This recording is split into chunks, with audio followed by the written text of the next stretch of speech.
بسم الله الرحمن الرحيم أو كصيب من السماء فيه ظلمات ورعد وبرق يجعلون أصابعهم في آذانهم من الصواعق حذر الموت والله محيط بالكافرين সূরা আল বাকারা আয়াত 19 আল্লাহ তাআলা বলেন, অথবা তাদের উদাহরণ সেই বৃষ্টির মতো যা আকাশ থেকে নেমে আসে, যার মধ্যে রয়েছে অন্ধকার, বজ্রপাত, বিদ্যুৎ।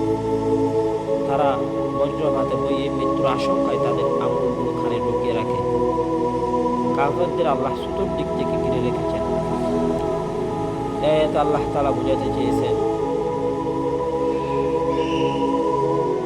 প্রচুর বৃষ্টি আর বজ্রপাত হলে যেমন মানুষ ওই আতঙ্কিত হয়ে পড়ে, তেমন কাফেররাও তাদের কাছে যখন ইসলামের বাণী, সত্যের বাণী পৌঁছে, তারা ওই আতঙ্কিত হয়ে পড়ে।